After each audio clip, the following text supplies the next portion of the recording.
sama-sama kita mulakan majlis ilmu malam ini. Kita baca ummul kitab Al-Fatihah. A'udzubillahi minasyaitonir rajim. Bismillahirrahmanirrahim. Alhamdulillahirabbil alamin. Iyyaka na'budu wa iyyaka nasta'in. Ihdinas siratal mustaqim. Shiratal ladzina an'amta 'alaihim.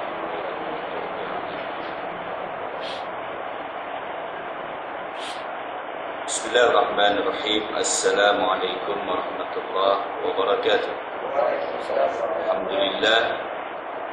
Alhamdulillah rabbil alamin. Wassalatu wassalamu ala rasulina al-amin Sayyidina Muhammadin khatamil anbiya'i wal mursalin wa ala alihi wa sahbihi ajma'in. Qala rabbi shrah li sadri wa yassir li amri wahlul 'uqdatam min lisani yafqahu qawli. Malam ini kita di muka surat 21 kitab saya ini. Tajuk malam ini kita akan bincang tentang mukallaf. Kita bincang tentang mukallaf. Mukallaf ini tajuk yang kedua daripada tajuk yang lepas yang telah kita bincangkan sumber hukum. Ya. Minggu lepas atau 2 minggu lepas kita dah faham dah sumber hukum untuk hidup kita sebagai Muslim ini 4: Al-Quran, hadis, ijma', qiyas. Ya. Dan kita dah urai dah panjang lebar yang tajuk ini. Ya. Dia jadi sumber kehidupan, bukan sekadar ibadah, tapi dalam soal-soal hidup kita. Itu yang lepas. Malam ini kita nak kenal satu perkataan. Perkataan ini besar maknanya tuan-tuan pada ibadah kita, iaitu mukallaf. Mukallaf. Apa dia mukallaf? Siapa yang dipanggil orang mukallaf? Kalau dah mukallaf itu apa kewajipan-kewajipan dia? Kemudian kewajipan itu kita nak haluskan lagi. Ada berapa kewajipan bagi orang mukallaf? Ya. Kita ini mukallaf dah. Ya. Yang ada dalam surau ini semuanya mukallaf. Cuma kita nak ulang kaji, nak tengok balik, nak betul balik, muhasabah balik. Kita ini telah menyempurnakan ke tidak tugas tanggungjawab sebagai seorang mukallaf. Siapa dia mukallaf? Sebutannya mukallaf. Siapa dia mukallaf? Mukallaf itu tuan-tuan ialah orang yang diwajib dan dituntut pada agama Islam. Orang yang diwajib dan dituntut pada agama Islam. Agama Islam ni ada tuntutan dia. Antara tuntutan dia apa? Sembahyang. Yang dituntut sembahyang ini kepada siapa? Kepada orang yang telah sampai tahap tuntutan yang dipanggil mukallaf itu. Ya. Jadi agama Islam ni ada tuntutan. Tuntutan agama Islam ini menuntut kepada amal. Maka yang wajib menunaikan tuntutan agama ini ialah orang yang dah sampai pada tahap umur tuntutan. Tahap umur tuntutan itu dalam hal mukallaf ini telah ditentukan syarat. Ya. Sebab itu macam kita, ya, macam kita lahir saja tuntutan dia kena buat surat beranak. Ya. Kemudian tuntutan dia nanti 12 tahun kena ada kad pengenalan. Lepas tu nanti sampai umur 18 tahun ada bebas. Kemudian boleh mengundi, boleh mengundi umur berapa? 21 tahun. Siapa yang tak daftar jadi pengundi, dia tak menunaikan tuntutan mukallaf. Mengundi ni pun ada kaitan dengan mukallaf tidak? Jadi kena kena daftar di mengundi. Kalau tidak, bersalah kita pada undang-undang dunia dan bersalah kita dalam undang agama. Ya, bersalah kita pada undang agama. Jadi siapa belum daftar mengundi, daftar. Baik. Itu mukallaf.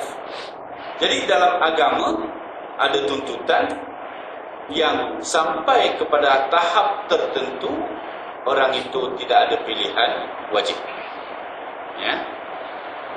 Iaitu mengerjakan tiap-tiap sesuatu dari hukum agama yang fardu, iaitu orang yang telah sampai had umur 15 tahun atau orang yang bermimpi bersetubuh dan keluar maninya.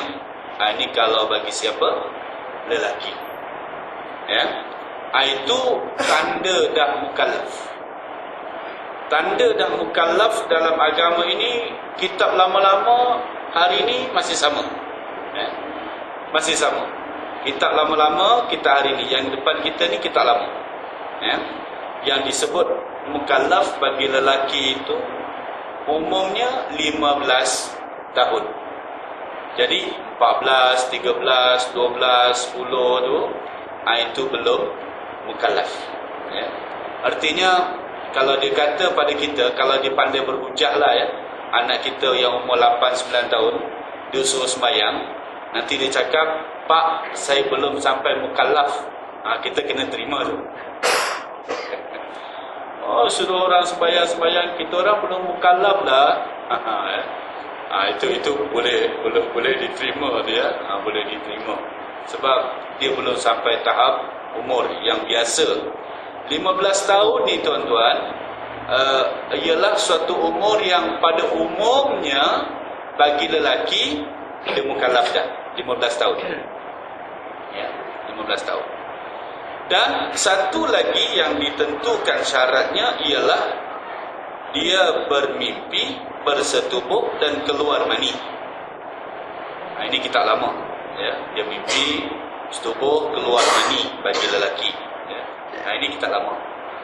Dalam kitab-kitab yang agak baru dengan maklumat-maklumat baru, dia boleh begini.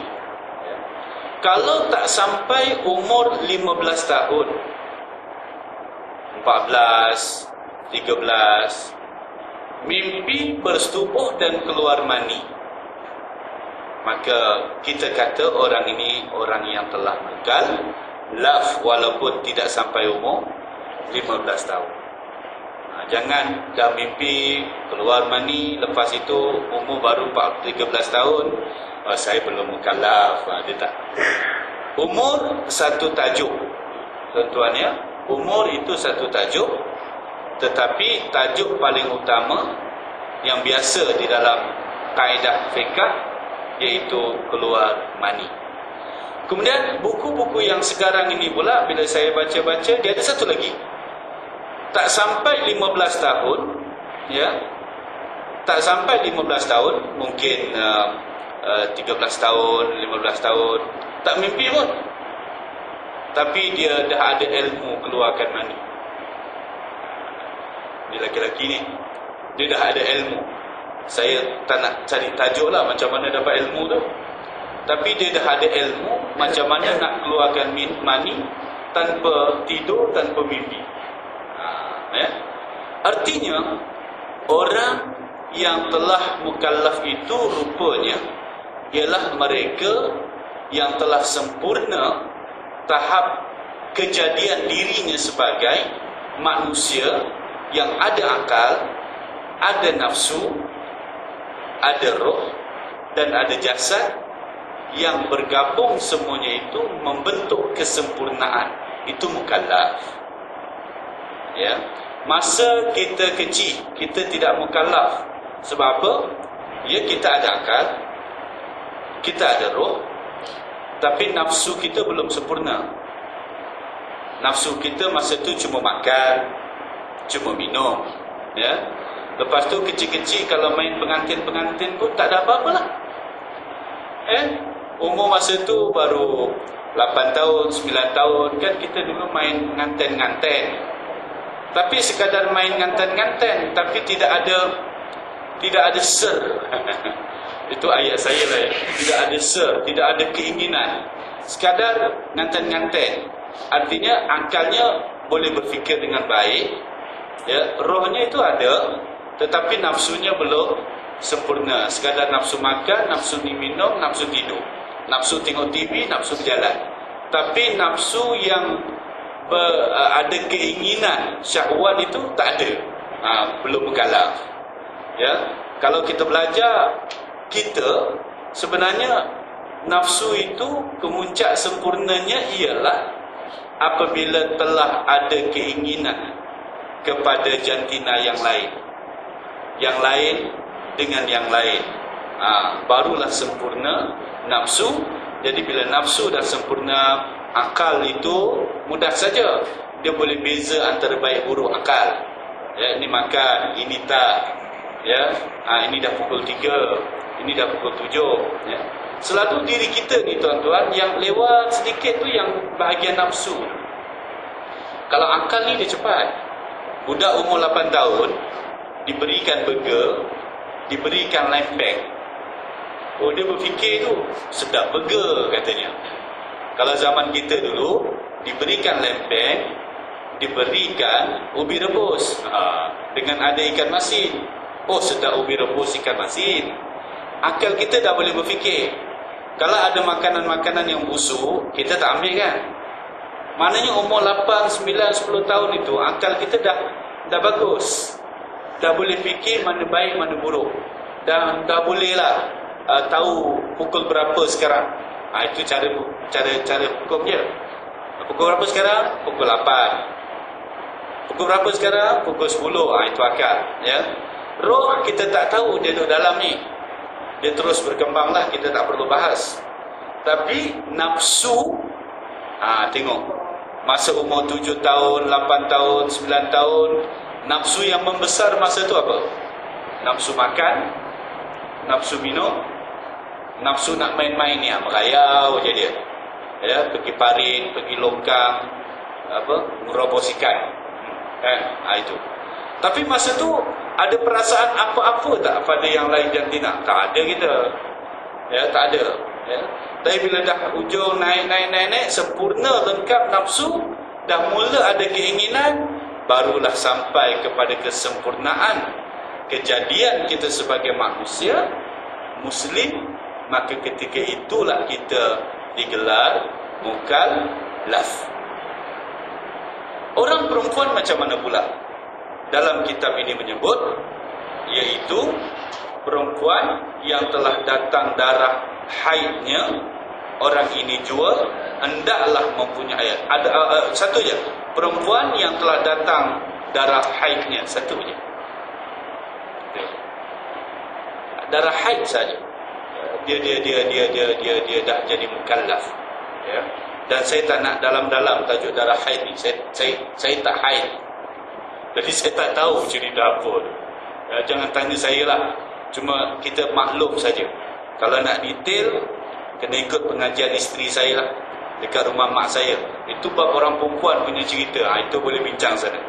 Kat sini tak pandai nak cerita, sebab tak ada pengalaman haid. Jadi kalau ada lelaki yang haid tu, bagus tu, dia boleh cerita bab ni, ya. Itu saya tak boleh, ya. Tengok beza. Kalau lelaki, dia bincang tentang keluar mani. Kalau perempuan, dia bincang tentang keluar haid. Kalau lelaki, dia bincang tentang telah ada keinginan. Kalau perempuan, apabila hadir haid, dah ada sifat-sifat malu seorang perempuan kepada lelaki. Dan disebut sebahagian kitab bahawa usia bagi perempuan ini dalam keadaan yang begini berapa tahun?